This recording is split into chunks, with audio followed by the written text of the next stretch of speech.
नमस्कार, मैं हूं राहुल शर्मा। आप देख रहे हैं एसपी9 न्यूज। स्वागत है आप सभी का आज की इस बड़ी खबर में। बड़ी खबर की शुरुआत महाराष्ट्र से। जी हां, महाराष्ट्र में बीते काफी समय से जो सियासी हलचल देखने को मिल रही है, उसके बाद सीधे तौर पर जो असर है वो देखा जा रहा है किस पर? उद्धव ठाकरे पर। उद्धव ठाकरे ने सरकारी बंगला तो छोड़ दिया है, लेकिन अभी इस्तीफा नहीं दिया है, मुख्यमंत्री पद नहीं छोड़ा है, क्योंकि शिंदे की याद उन्हें बार बार आ रही है।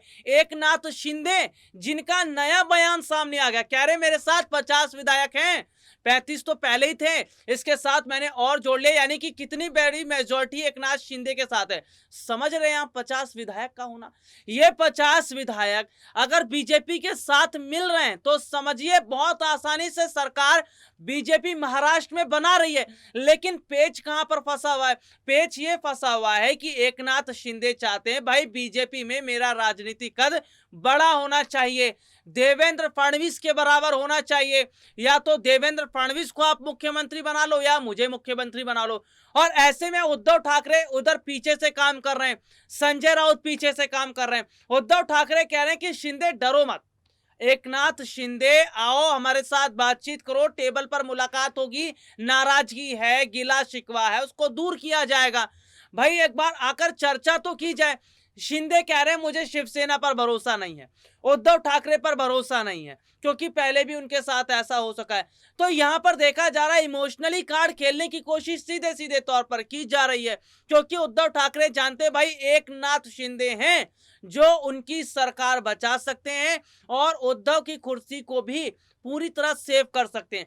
तो ऐसे में उद्धव ठाकरे चाहते हैं कि भाई एकनाथ शिंदे को जैसे तैसे मनाया जाए, जो चाहिए जो जिम्मेदारी है, जो चाहते हैं वो उसको दिया जाए। भाई कहां दिक्कत आ रही है? एकनाथ शिंदे अगर डिजर्व कर रहे हैं, भाई उनके साथ 50 विधायकों की मेजॉरिटी है, इतनी बड़ी पावर है, तो भाई जिम्मेदारी दीजिए ना उनको, उनको जो चाहिए वो दीजिए। भाई वो उस लायक हैं, क्योंकि एकनाथ शिंदे ने तो बता दिया जैसे वो शिवसेना से अलग हुए, उद्धव की कुर्सी खतरे में। इसका मतलब उद्धव को अब तो समझना चाहिए कि भाई शिंदे की कितनी बड़ी ताकत है, कितनी बड़ी पावर है उनकी। तो ऐसे में सीधे तौर पर हम देख रहे हैं कि जो जो एकनाथ शिंदे हैं वो बहुत पहले से कह रहे थे कि भाई उद्धव ठाकरे उनके साथ सही काम नहीं कर रहे हैं, पार्शियलिटी वाला काम हो रहा है, उनके साथ भेदभाव हो रहा है। आदित्य ठाकरे को आगे बढ़ाते, अपने कई करीबियों को आगे बढ़ाया, लेकिन एकनाथ शिंदे को वो मंत्रालय दे दिए जो भाई उन्हें जरूरत तक नहीं थी। तो ऐसे में एकनाथ शिंदे ने कह दिया है कि भाई अब आर और पार, अब सीधी सीधी पॉइंट टू पॉइंट बात होगी। अगर ठीक लगता है तो हाँ, अगर ठीक नहीं लगता है तो राम राम। क्योंकि एकनाथ शिंदे के पास पावर है, मेजॉरिटी है, बीजेपी भी चाह रही है कि भाई हम एकनाथ शिंदे को अपने साथ अलग नहीं होने देंगे, क्योंकि एकनाथ शिंदे जो उद्धव की कुर्सी को भी बचा रहे हैं और बीजेपी की सरकार भी बनवा रहे हैं। और ऐसे में उनका यह कहना कि भाई मेरे साथ 50 विधायक हैं, अब आप तय कर लीजिए आपको क्या करना है, या तो जिम्मेदार, या तो हमारा प्रमोशन कर दीजिए, या तो इस हिसाब से हमें काम दीजिए, नहीं तो आपको जैसा ठीक लगता है वैसे। तो ऐसे में सीधे तौर पर क्या देखा जा रहा है कि उद्धव ठाकरे जिस तरह से इमोशनली कार्ड खेलने की कोशिश कर रहे हैं, बाला साहब ठाकरे का हवाला दिया जा रहा है, शिवसेना का हवाला दिया जा रहा है। और एकनाथ शिंदे ने तो खुद कहा था कि भाई वो पक्के शिव सैनिक है और वो शिव सैनिक रहेंगे। तो क्या उद्धव ठाकरे की बात में आ रहे हैं शिंदे?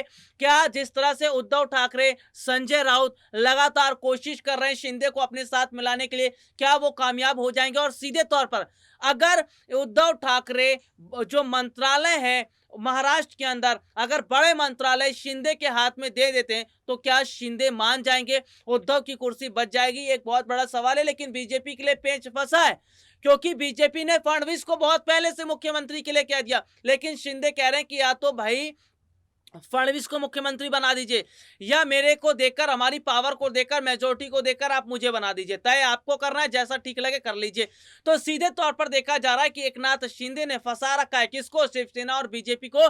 और जो सबसे ज्यादा, जी हां, सबसे ज्यादा अच्छा अपॉर्चुनिटी देगा शिंदे को, शिंदे उसके साथ हाथ मिला लेंगे, क्योंकि पावर में है इस वक्त शिंदे और सबसे बड़ी मेजोरिटी उनके साथ खड़ी है। तो ऐसे में देखा जा रहा है कि शिंदे की को भी उद्धव अपने साथ मिलाने की जो कोशिश कर रहे हैं उसमें बहुत बड़े हद तक वो कामयाब हो सकते हैं। और बीजेपी अगर शिंदे को नाखुश करती है, उनकी बात नहीं मानती है, तो महाराष्ट्र में एक बार फिर बीजेपी की सरकार बनते बनते रह जाएगी।